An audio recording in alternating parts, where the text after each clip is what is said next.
সংগঠিত হওয়ার লক্ষ্যে তারা কাজ করে যাচ্ছে দীর্ঘদিন ধরে।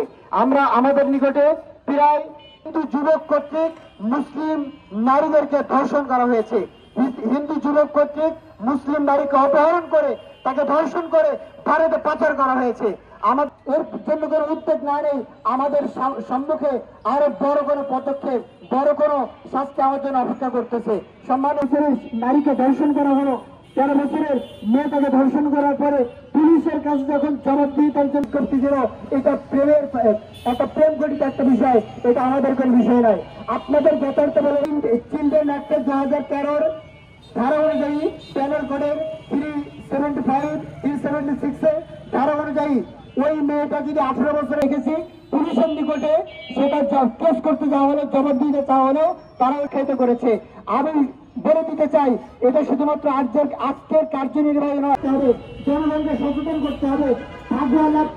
হিন্দুত্ববাদী যে অগ্রাসন এবং সচেতনতা তৈরি করার মাধ্যমে কোনো মত নয়, কোনো এগিয়ে যেতে হবে। আরেকটু কথা না বললে নয়, যখন কোনো অন্যায় হয় আমাদেরকে বলে মত সন্ত্রাস করা হচ্ছে। তাদের উদ্দেশ্যে বলে দিতে চাই, আমার বোনকে ধর্ষণ করা, আপনারা তো নিজেরা ফটোগ্রাফ করবে, প্রিন্ট করবে, নিজের সমাজে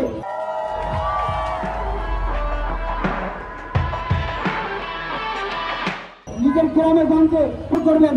আপনারা প্রতিরোধ করেন নৈতিকভাবে, আপনারা প্রতিরোধ করেন গ্রামের ন্যায্য সংগঠনের মাধ্যমে, ওলামায়ে কেরামের পরামর্শের মাধ্যমে, ওলামায়ে কেরামের সহ বাংলাদেশের প্রত্যেকটি সমাজের কুসংস্কারকে দূরীভূত করার জন্য সকলকে প্রতিরোধ। ভারতের যেই দায়বদ্ধতা বাংলাদেশকে ক্যান্টনমেন্টে পরিণত করেছে, তারই একটা ফলশ্রুতি আমরা দেখেছি।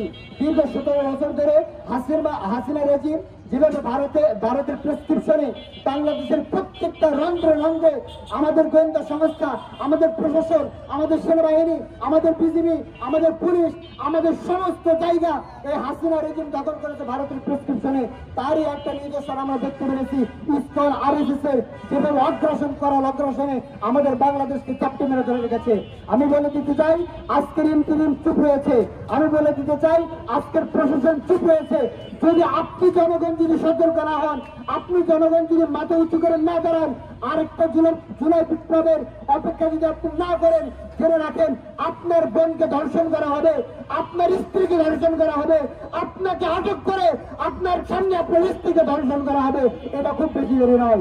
এই জন্য আমাদেরকে সতর্কিত হতে হবে, আমাদেরকে প্রস্তুতি নিতে হবে। ফেতনা যতক্ষণ না নির্মূল হয়, ততক্ষণ পর্যন্ত আমাদের লড়াই সংগ্রাম চালিয়ে যেতে হবে। সচেতনতা বৃদ্ধির লক্ষ্যে সামাজিক সচেতনতা বৃদ্ধি করতে হবে।